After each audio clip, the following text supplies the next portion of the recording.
J'aimerais vous faire un pitch sur Spider-Man 4, Spider-Man 4, peu importe le titre qu'il va avoir. J'aurais même un titre à vous proposer. On veut toujours amener les classiques, mais on peut aussi amener des personnages qu'on n'a jamais vus à l'écran, comme les films animés commencent à faire, comme les jeux vidéo font avec des personnages comme Mr. Negative, qu'on n'a jamais vu à l'écran, de Spot, qu'on n'avait jamais vu vraiment à parler de cartoon. J'amènerais un personnage qui s'appelle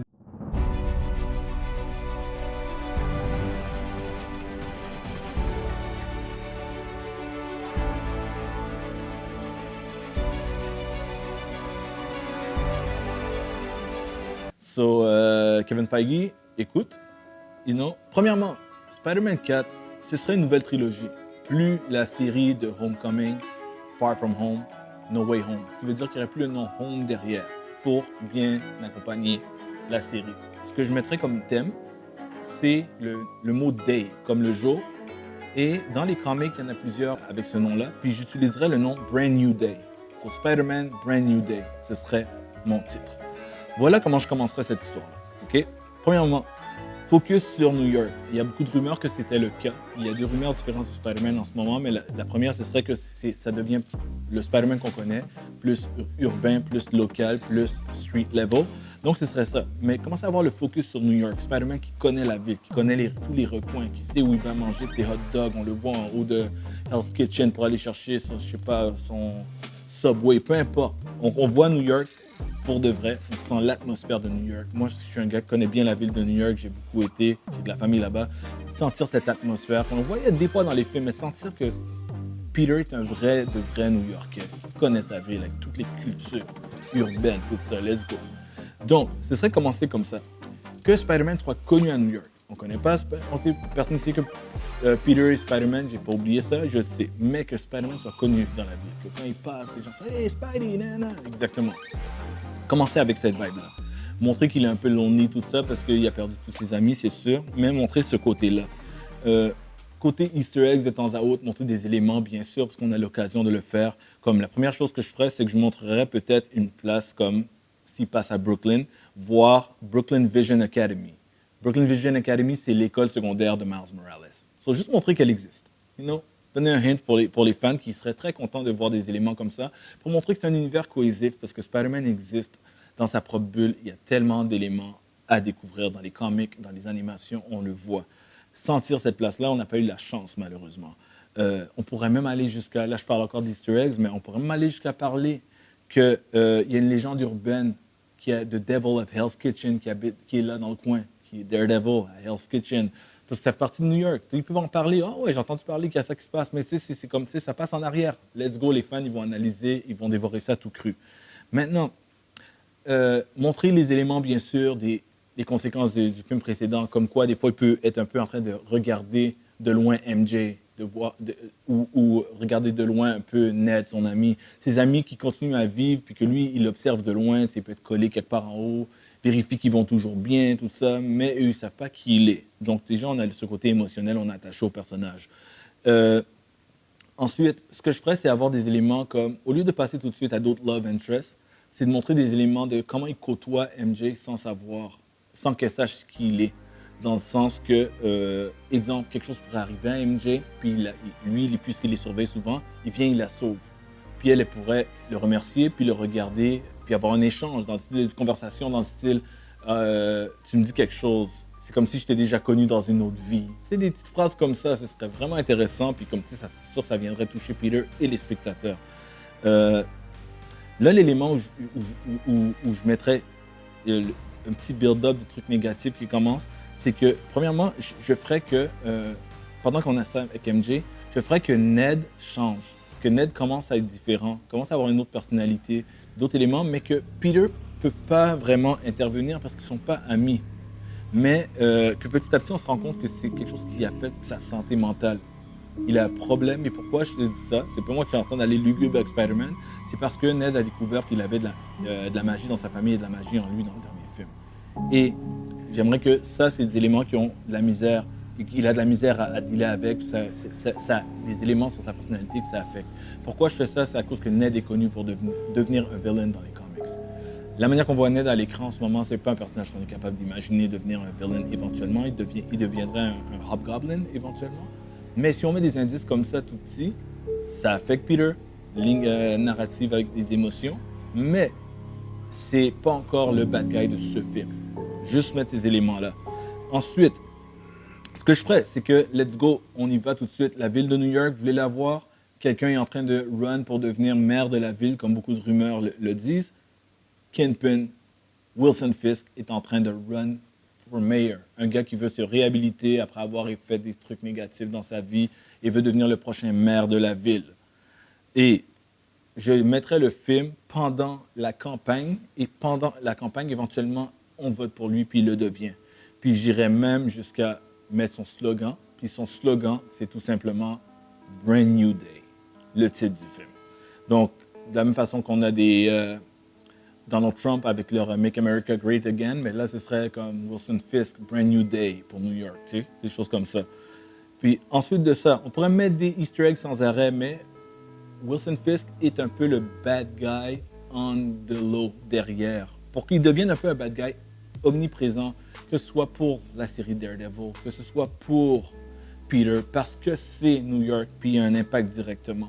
Et ce que je ferais, c'est que Wilson Fisk, quand il devient le maire, il devient la personne qui met vraiment les vigilantes, les super-héros de ça, interdits à New York.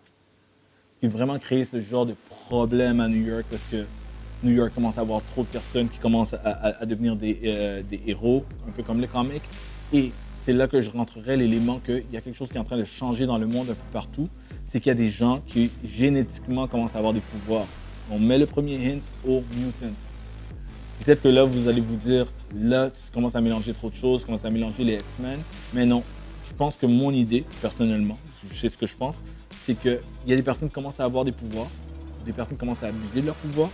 À cause de ça, Wilson Fisk met des choses en place pour éliminer ça. Mais pour de vrai, il fait ça en de l'eau pour l'aider à mieux fonctionner dans son règne de crime organisé. Et c'est là que tous les éléments que je vous décris, c'est facilement les 30 premières minutes du film. Ça a l'air d'être énorme, mais il y a beaucoup de choses qui peuvent être racontées en peu de temps, croyez-moi. On fait juste établir un univers. Et là, c'est là que l'élément vient, c'est qu'il y a des gens qui détestent les mutants. Donc, à cause qu'ils détestent les mutants, là, on vient de mettre des liens pour plus tard pour le Cinematic Universe des X-Men qui vont être leur propre affaire. Mais il y a des gens qui envient les mutants puis qui aimeraient avoir des pouvoirs. Et on commence à retrouver des personnes qui meurent après avoir utilisé des pouvoirs, puis on se rend compte que c'est à cause des personnes qui ont été génétiquement modifiées, mais c'est artificiel. Ils essaient de recréer des pouvoirs, puis ça ne fonctionne pas. Ça fonctionne pendant un petit moment, puis les personnes meurent. Et voilà où est mon bad guy. Et je vais amener un bad guy qu'on n'a jamais vu à l'écran. On veut toujours amener les classiques, mais on peut aussi amener des personnages qu'on n'a jamais vus à l'écran, comme les films animés commencent à faire, comme les jeux vidéo font avec des personnages comme Mr. Negative, qu'on n'a jamais vu à l'écran, The Spot, qu'on n'avait jamais vu vraiment à parler de cartoon. J'amènerais un personnage qui s'appelle The Jackal. Puis The Jackal, c'est un personnage qui a commencé à être fasciné par la mutation génétique à cause de Spider-Man dans les comics.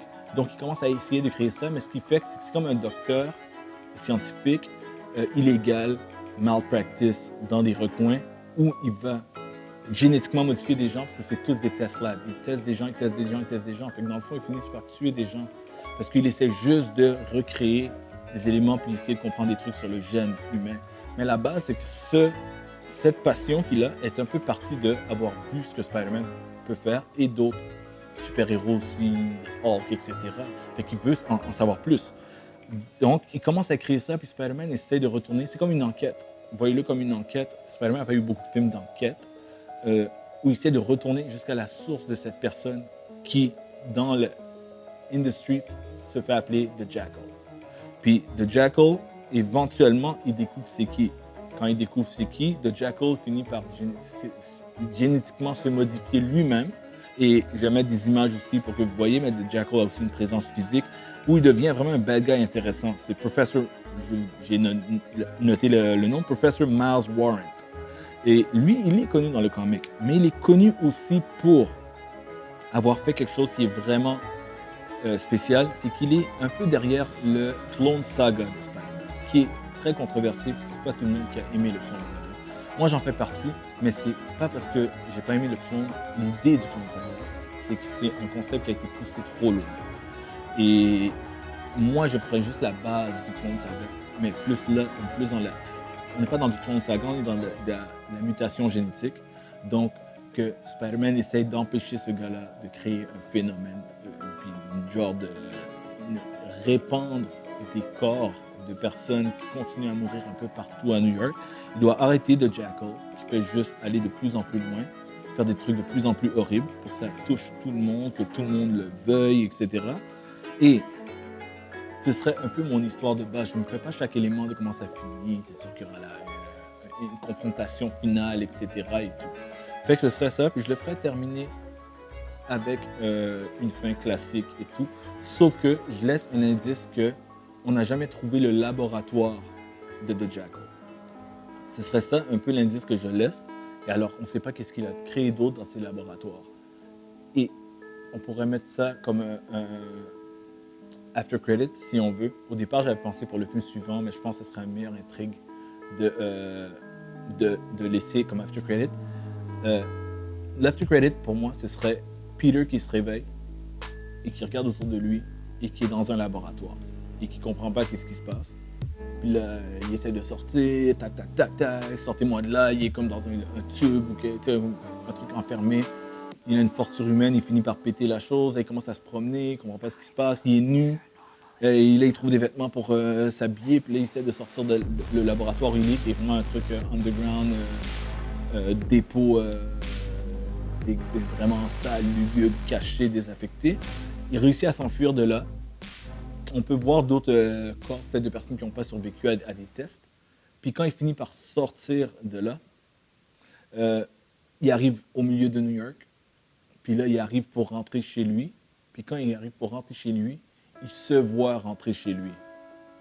Donc, là, maintenant, on a le risque de « Wow, est-ce que c'est un clone qui me remplace ou c'est moi le clone? » Donc, je trouve que c'est un super bon hommage au Clone Saga, sans que ce soit le Clone Saga. On a une multitude de clones, ça va vraiment trop loin. C'est une super bonne histoire. Puis moi, puisque je suis un fan de ce personnage, je viens de réussir pour mon propre plaisir de fan, à inclure probablement mon Spider-Man préféré, Scarlet Spider, qui est son clone immédiat. All right? So, laissez-moi savoir ce que vous pensez de cette idée. Est-ce que c'est original? Est-ce que vous la verrez? Est-ce que ça pousse vraiment trop loin? Puis je suis ouvert à toute suggestion, puis je trouve ça vraiment cool. Discutons. Qu'est-ce que vous auriez fait? Ça aussi, je trouve ça vraiment intéressant. All right? Redcon Movie Club. Peace.